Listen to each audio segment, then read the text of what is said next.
Well, here's a little tidbit that I suppose you could add on to the hashtaggery of hashtag Doomcock was right. So Brie Larson done with YouTube, proving Captain Marvel rumors right. Well, what were the rumors? Well, that she's not popular around there and is being phased out. So she did this YouTube thing, and a lot of people looked at it as, oh boy, because YouTube is a competitor for mainstream entertainment, you know, and the views that some of these people, all it is just someone sitting in front of a camera talking about stuff, and it gets a buttload of views. It has following and all of that. So Brie was going to do that.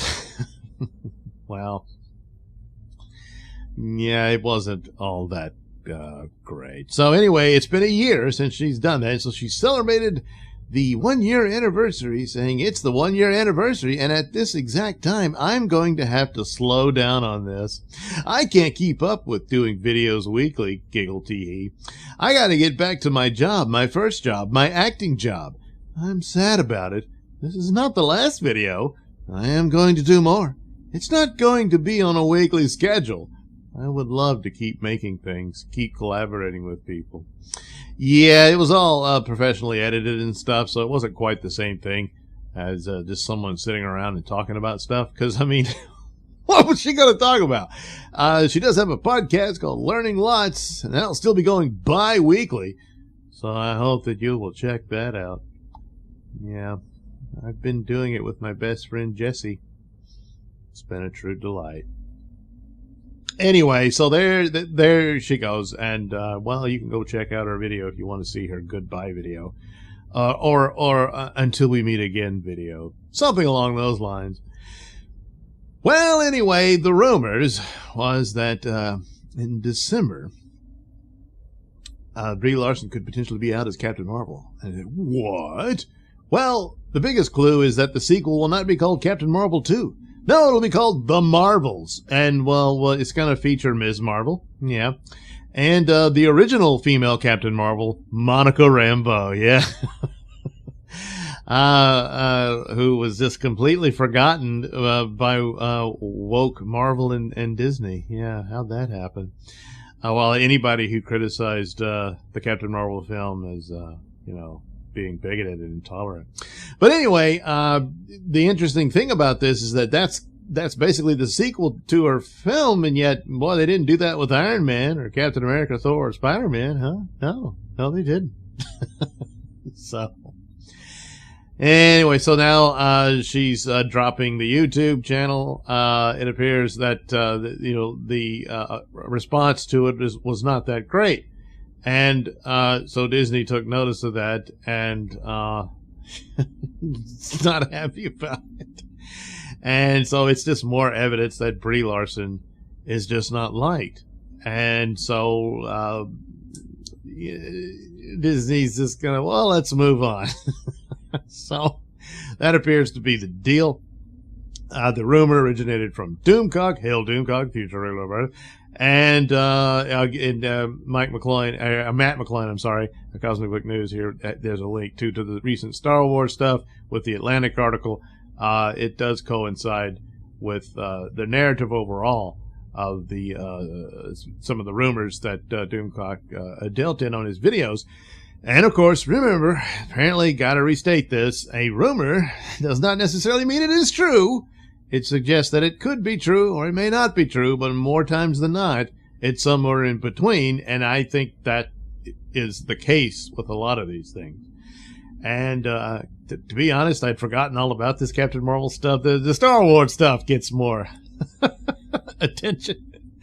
But yeah, it certainly seems to be lining up with that, especially with the movie, and it's going to be, you know, kind of cluttered. Now, sounds like the Spider-Man movie will be too, and even Doctor Strange will be. Yeah, I don't know what they're doing. But there was all this talk, and Feige kept touting Captain Marvel and said, she's the most powerful now. He said, you know, Scarlet Witch is, which actually has more credibility to it, considering the levels of her power and stuff. and that Captain Marvel was the future of the MCU, and that she would take the place once held by Iron Man and all that sort of stuff. After one movie, and after being shoehorned into Endgame and all that sort of stuff, it was stupid. And one wonders, did Feige have a thing for Brie? Well, I guess not anymore. So Doomcock says Disney may be ready to scrape the mold away. Scrape the mold away. Well, it's not set in stone that Brie is gone. She is currently on very thin ice. Disney has been paying attention to the downward trajectory of her YouTube page. And trust me, they know people don't like her. So that could be it for Brie. And Marvel's could be her swan song is Captain Marvel. And, they'll move on. And then maybe Monica Rambeau will be the new Captain Marvel when she should have been all along. If they weren't going to do the actual story where Marvel was there and all that. And boy, did they screw that up. Jeez. Then, that's probably what they should have done, because that Monica Rambeau actually had no real connection with any of that story.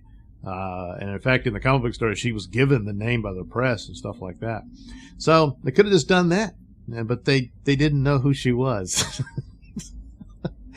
And then, of course, poor Miss Marvel, that poor kid. And there's another pretty much shoehorned character for superficial political reasons. And it's all very sad. But, that's how that's going to go. But the thing about Brie Larson, in her defense, and she was just kind of, stupid, when she tried to defend The Wrinkle in Time and blame it on old white men or something crap like that. And just the complete lack of self-awareness in that you're ascribing some form of bigotry to it while being bigoted. It's just that she's just really stupid. She was trying to sound like she's really smart and bright and stuff, and she wasn't. And she does come across as a kind of a snot, here and there and that sort of thing.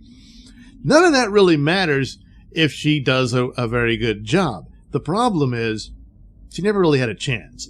She didn't really get to play Carol Danvers as it was in the comic book stories, which, granted, Ms. Marvel, the real Carol Danvers, the real Ms. Marvel, got tossed around a bit. The story would change here. Rogue pretty much put her on her ass for a while and stuff like that. And they kept trying to give her a narrative here and there. And some things kind of worked okay and stuff, but she was never going to be on par with, Spider-Man and Iron Man and Thor and all that. The popularity just wasn't there. She occasionally made a pretty good recurring character in the Avengers. And they could have worked her in like that. And they could have weaved her in with the stories like they did the other characters, like they did with Black Panther and stuff like that. But, she was just slapped in there in a response to DC's Wonder Woman. And it showed. The movie starts off kind of interesting, and then it just sort of fizzles towards the end.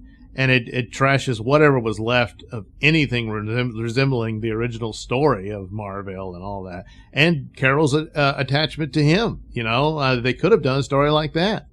And it probably would have been a lot better, but it just wasn't there. People said she couldn't act and was like a plank of wood. I'm not that impressed with her, but to be fair to her, again, within the story, that Carol Danvers had her memory wiped and removed from her.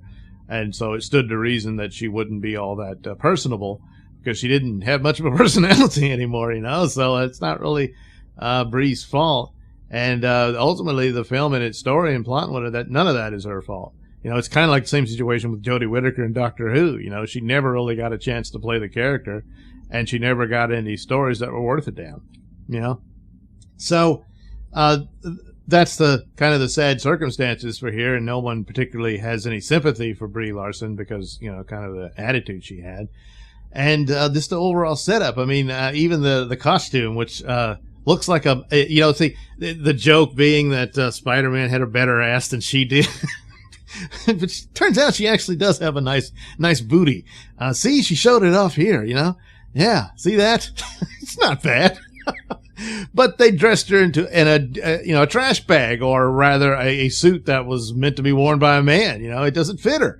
So it's that kind of dumb crap. And then the conflicting messages and whatnot, where she assaults and robs a man, and that's supposed to be some stance on feminism.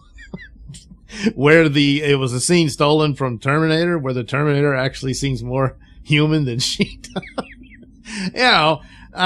But that's the kind of dumb things people do when they think they're being smart and trying to prove they're smart when all it does is expose their idiocy. Yeah.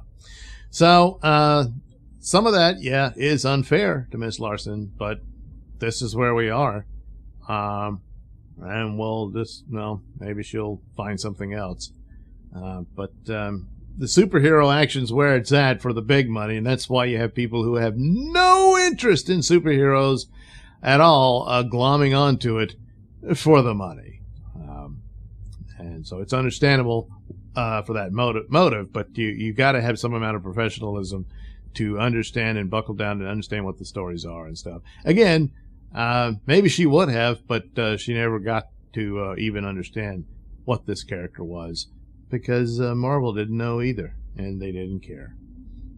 Thanks for watching and listening. Say, while you're still here, why not like and subscribe and share with your many friends? Yes. Also, check out my mini stores in the link description below. Yes, where you can get t-shirts, hats, mugs, all those goodies with my artwork on them. Oh, yeah.